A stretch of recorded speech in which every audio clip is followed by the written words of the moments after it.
Salut tout le monde, c'est Tosh pour Scala Fishing. Je vous retrouve aujourd'hui pour vous parler de matos. Vous allez voir, on va parler de cannes et de rod building. Donc qu'est-ce que c'est que le rod building? C'est l'art de monter les cannes soi-même, vous le savez déjà. On dit monter une canne et pas la fabriquer, parce que fabriquer une canne, ça reviendrait à fabriquer le blanc ici. Et le blanc, pour le faire à la maison, c'est juste impossible. C'est vraiment de la technologie de très haute qualité. C'est réservé aux professionnels. On peut par contre monter une canne en choisissant l'ensemble des pièces détachées et faire le montage soi-même.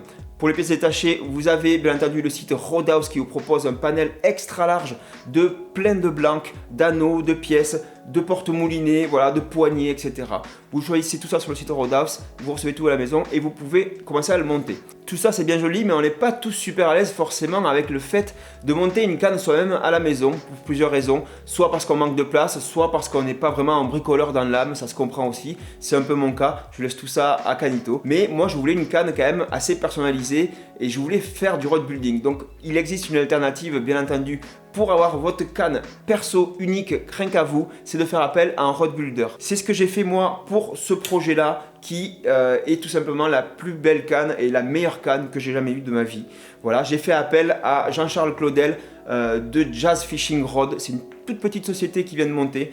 Jean-Charles, lui, est fabricant de couteaux à la base et il s'est mis au rod building depuis quelques années. Je peux vous garantir que je me suis vraiment pas trompé. Cette canne est unique, c'est ma plus belle canne. Je vous la présente dans un instant. Mais avant tout ça, je vais vous présenter quels sont les intérêts de faire monter sa canne par un rod builder. Il y a vraiment pas mal d'intérêts à faire appel à un rod builder. Le premier de ces intérêts, c'est de pouvoir fabriquer une canne qui est vraiment destinée et très spécifique à une technique de pêche particulière. C'était mon désir en faisant fabriquer cette canne par Jean-Charles. Je voulais vraiment une canne qui soit destinée au power fishing, technique que j'affectionne particulièrement. Le power fishing, c'est le fait de pêcher vite, souvent les bordures grâce à des leurres qui tirent souvent dans la canne, comme des spinnerbait, des crankbait, tout ça. Donc il fallait une canne qui soit très spécialisée dans le domaine. La première chose que je voulais vraiment, c'était un blanc très précis pour le power fishing. Ce blanc là, pour ceux qui connaissent un petit peu les pièces, c'est un North Fork Composite NFC. Voilà, c'est un blanc au module de très bonne qualité et qui est vraiment destiné au power fishing. Le modèle c'est un CB704IM. Je ne sais pas si ça vous parle, mais en tout cas ça parlera aux connaisseurs. Et quand on a la canne dans les mains au bord de l'eau avec un spinner au bout, je peux vous dire qu'on voit vraiment la différence. On sent vraiment que la canne est étudiée pour ça. Le deuxième intérêt à faire appel à un rod builder, c'est au niveau portefeuille. Et oui, puisqu'au niveau tarif, on va se retrouver avec des cannes de très bonne qualité la plupart du temps et souvent qui seront moins chères que si elles étaient distribuées dans le marché traditionnel. Niveau tarif, en général, au niveau du rod building, on va commencer autour des 200 €. Donc oui, c'est un budget conséquent, mais on va parler là de cannes de très bonne qualité et en plus personnalisées. Donc forcément c'est un budget. Donc on va commencer à partir de 200 € pour aller jusqu'à on va dire 5 ou 600 € pour vraiment les cannes ultimes. Mais en général autour de 2, 3, 400 € on a une canne de très bonne qualité. Une des choses aussi très intéressantes dans le fait de faire appel à un rod builder, c'est le fait de pouvoir participer à la création de sa canne et d'en faire un objet totalement personnalisé, custom et unique. Voilà, c'était le cas pour cette canne. Au niveau du talon, Jean-Charles m'a demandé quelle longueur de talon je voulais. Alors au début je me suis posé la question, je me suis dit bon une longueur classique, j'ai envie de dire, comme ma Tatula par exemple, vous voyez ici. Je me suis dit mais attends, sur la Tatula, j'ai un petit souci de déséquilibrage sur les gros combats, ça me gêne un petit peu le fait que le talon soit vraiment, vous voyez, très court ici, il m'arrive là. Et je me suis dit tiens mais là c'est le coup vraiment de demander quelque chose de super adapté à mon avant-bras. Donc vous allez voir que cette canne que j'ai là, celle que j'ai commandée à Jean-Charles, le talon est bien plus long puisqu'il arrive carrément au creux de mon bras. Voilà. Ça me permet de faire des combats comme ça, juste avec un seul bras sur des gros poissons. Si je compare avec la Tatula, vous voyez, je vais mettre au même niveau.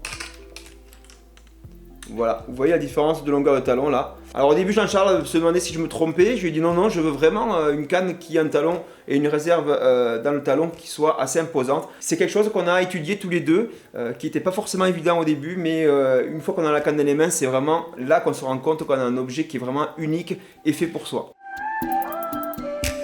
Avant de vous présenter la canne dans ses moindres détails, je voulais vous parler de Jean-Charles Claudel, qui est le road builder qui a monté cette canne, qui a fait un travail vraiment remarquable. Le bonhomme est à la base fabricant de couteaux, donc au niveau du métier, ça se ressemble sans doute un petit peu, il doit s'y retrouver. C'est vraiment un artiste, parce que là vraiment c'est un petit bijou qu'il m'a fait, c'est une œuvre d'art. Si jamais vous avez un devis à faire, n'hésitez pas à cliquer sur les liens sous la vidéo pour avoir accès à sa page Facebook et à son site.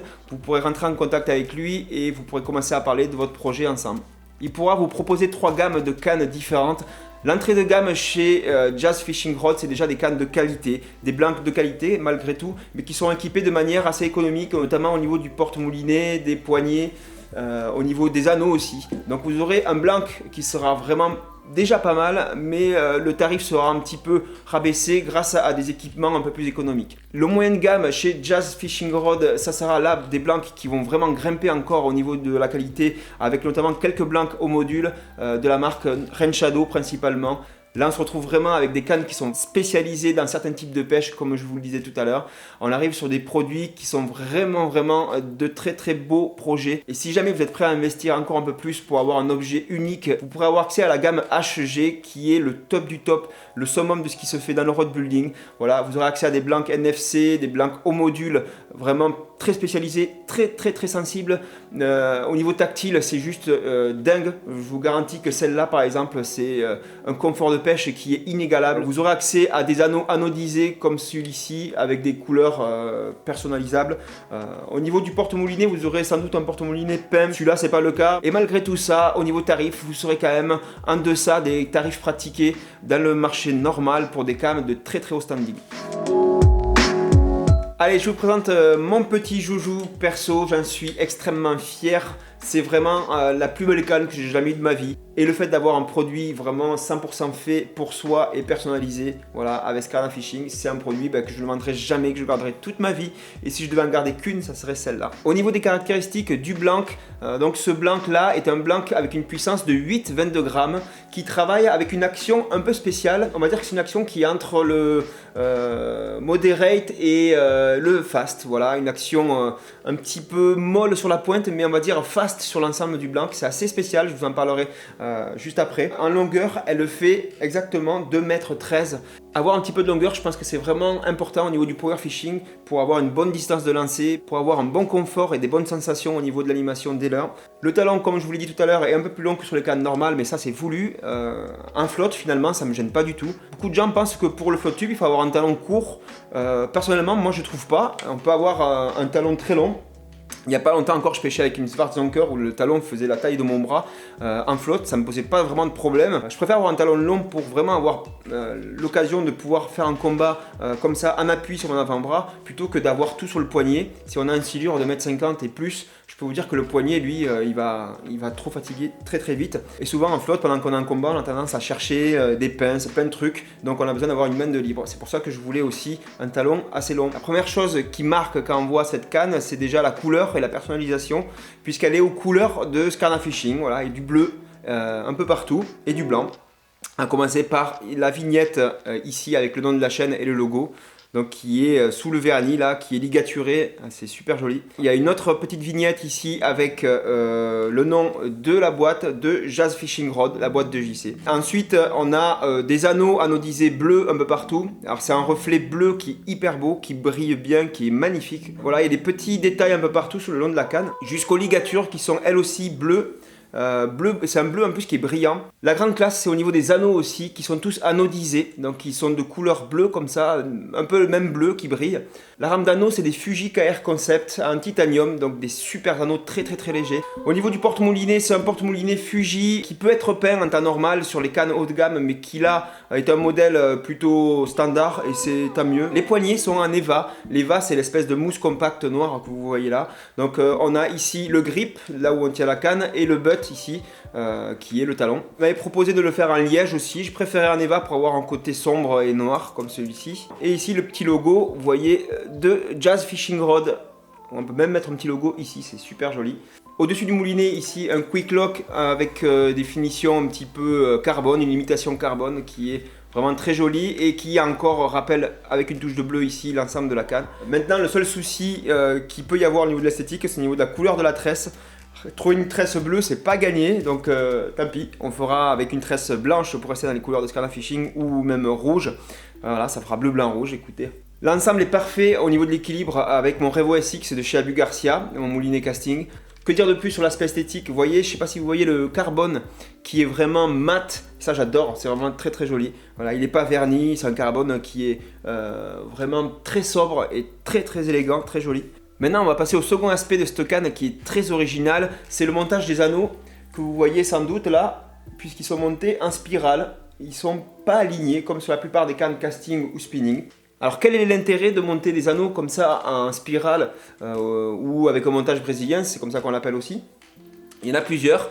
Au-delà du fait que ça claque un max, qu'on peut se la péter avec une canne qui ressemble à aucune autre, ce qui est ma foi un élément qui est plutôt sympa. L'intérêt de faire ça, c'est de gagner en stabilité, parce que les cannes casting sont quand même moins stables que les cannes spinning, et avec des anneaux comme ça, on se retrouve finalement avec 4 ou 5 anneaux montés comme sur du spinning, c'est-à-dire les anneaux vers le bas. Donc on gagne en stabilité. Et puis surtout, ça évite à la tresse de toucher le blanc, toujours pareil, lors des fortes tensions. Finalement, on se retrouve avec une canne qui est à la fois casting, à la fois spinning. Et sur les gros combats, apparemment, ça soulage pas mal la canne. Parce qu'en général, sur les cannes casting, c'est vraiment le sillon qui travaille beaucoup. Là, sur un blanc comme ça et un montage en spirale, la puissance sur le gros combat est répartie sur tout le blanc. Au niveau des sensations qu'on a sur les poissons et sur la pêche, tout simplement, on sent vraiment que la canne travaille jusqu'au poignet. C'est très agréable. Voilà, parce qu'avec les cannes modernes, vous savez, maintenant c'est beaucoup le sillon qui travaille, juste la pointe.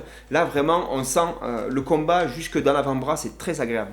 Un des derniers avantages du montage en spirale aussi, c'est qu'on peut monter une canne casting avec moins d'anneaux que sur une canne casting traditionnelle. Vous savez, un anneau c'est toujours des ligatures, du poids en plus.